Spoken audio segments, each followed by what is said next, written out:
Assalamualaikum warahmatullahi wabarakatuh. Salam sejahtera bagi kita semua. Pada kesempatan kali ini, saya akan memaparkan materi tentang exchange rate, management risk, hedging, dan spekulasi.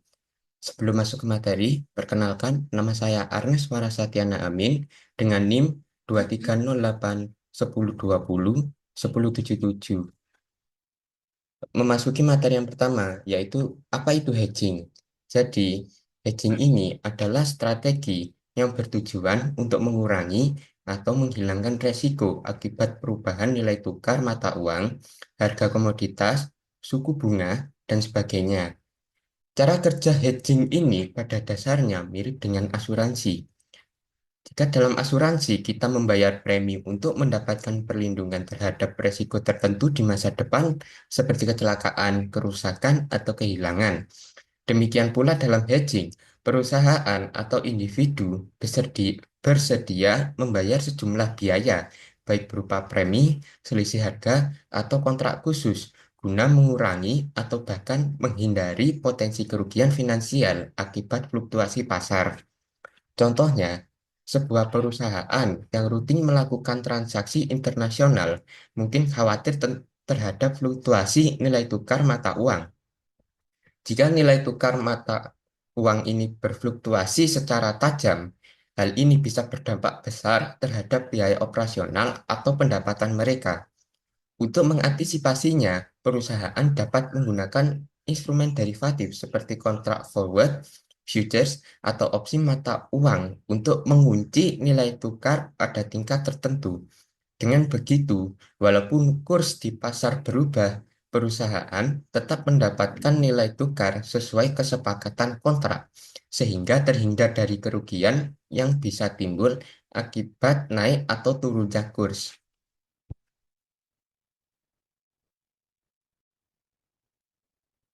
Selanjutnya adalah instrumen-instrumen hedging. Ada beberapa instrumen keuangan yang digunakan dalam strategi hedging. Di antaranya yang pertama adalah kontrak opsi, yaitu hak untuk membeli atau menjual aset pada harga tertentu. Yang kedua adalah kontrak berjangka panjang. Maaf, Mas. Yang kedua adalah kontrak berjangka atau futures, yaitu kesepakatan untuk menjual atau membeli aset di masa depan dengan harga yang disepakati sekarang. Yang ketiga adalah swap, yaitu pertukaran aliran kas di masa depan berdasarkan instrumen tertentu seperti suku bunga atau mata uang. Yang terakhir adalah kontrak forward. Jadi kontrak forward ini mirip dengan futures, tetapi dia lebih fleksibel karena disesuaikan secara privat antara dua pihak. Selanjutnya adalah keuntungan dari hedging. Keuntungan dari hedging pertama adalah perlindungan terhadap volatilitas pasar. Dengan mengunci harga atau kurs tertentu, perusahaan tidak perlu khawatir dengan pergerakan ekstrim di pasar. Yang kedua adalah stabilitas pendapatan dan pengeluaran. Jadi stabilitas pendapatan dan pengeluaran ini sangat penting untuk perencanaan jangka panjang, terutama bagi perusahaan yang beroperasi lintas negara. Yang ketiga, hedging dapat mengurangi tekanan psikologis dan finansial yang timbul dari ketidakpastian. Selanjutnya adalah kerugian dari hedging. Yang pertama adalah biaya. Jadi penggunaan instrumen hedging seringkali memerlukan pembayaran premi, margin, atau komisi. Yang kedua, tidak ada jaminan keuntungan. Bahkan dengan hedging, kerugian tetap bisa terjadi jika strategi yang diterapkan kurang tepat. Yang ketiga, hedging ini bisa terlalu kompleks, terutama bagi investor pemula atau perusahaan kecil. Dan yang keempat adalah resiko overhedging, yaitu melindungi lebih dari exposure aktual yang justru bisa menciptakan kerugian tambahan. Langkah-langkah penerapan hedging. Jadi untuk menerapkan strategi hedging secara efektif ada beberapa langkah. Yang pertama adalah mengidentifikasi resiko. Jadi menentukan apakah yang ingin dilindungi adalah resiko nilai tukar, harga komoditas, atau suku bunga. Yang kedua adalah memilih instrumen hedging. Pemilihan ini disesuaikan dengan jenis dan karakteristik resiko yang ingin dihindari. Yang ketiga adalah menentukan besaran eksposur. Jadi seberapa besar nilai yang ingin dilindungi. Ini penting agar tidak mengalami overhedging. Yang keempat adalah evaluasi biaya dan manfaat. Jadi memperhatikan efisiensi dan strategi yang digunakan ini penting eh, untuk menghindari resiko itu tadi.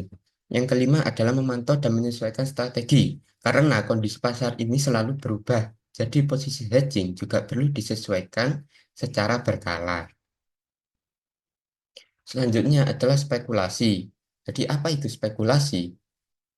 Spekulasi ini adalah praktik membeli atau menjual aset yang bertujuan untuk memperoleh keuntungan dari perubahan harga atau nilai di pasar global. Aset di sini itu seperti mata uang, saham, ataupun obligasi. Para pelaku eh, para pelaku spekulasi yang disebut sebagai spekulan biasanya mengambil risiko yang lebih tinggi dibandingkan investor biasa karena mereka memanfaatkan fluktuasi harga jangka pendek untuk meraih keuntungan yang cepat. Spekulasi dapat terjadi di berbagai jenis pasar, termasuk pasar saham, pasar valuta asing atau forex, dan pasar komoditas, serta seringkali dipengaruhi oleh berita ekonomi, perubahan kebijakan, dan juga sentimen pasar. Perbandingannya dengan hedging, eh, dari sifat strategi, hedging ini merupakan strategi defensif, yaitu untuk melindungi nilai dan mengurangi resiko. Sebaliknya, spekulasi adalah strategi yang agresif, bertujuan untuk mendapatkan keuntungan dan perubahan harga di masa depan. Sedangkan sikap terhadap resiko untuk hedging ini selalu menghindari resiko, dan untuk spekulasi ini cenderung mengambil resiko yang lebih besar untuk potensi keuntungan karena spekulasi itu cenderung mengambil resiko, maka keuntungannya yang didapat pun itu bisa lebih tinggi. Sedangkan untuk hedging itu eh, cenderung biasa-biasa saja. Sedangkan untuk potensi kerugian karena em, hedging ini bersifat defensif ya, kerugiannya kerugian ini cenderung lebih kecil, tidak sebesar tidak sebesar spekulasi yang cenderung mendapat resiko kerugian yang lebih besar jika jika prediksinya itu meleset. Eh, itu tadi materi terkait hedging dan spekulasi. Jadi kesimpulannya, hedging adalah strategi yang sangat berguna untuk mengelola risiko di pasar keuangan. Dengan mengunci nilai tukar, harga, atau suku bunga, perusahaan bisa menjaga kestabilan arus kas dan keuangan secara umum. Meskipun tidak gratis dan tidak bebas risiko, hedging memberikan perlindungan yang memungkinkan perusahaan atau investor merencanakan masa depan dengan lebih pasti. Namun, penerapannya membutuhkan pemahaman, perhitungan, dan evaluasi yang cermat.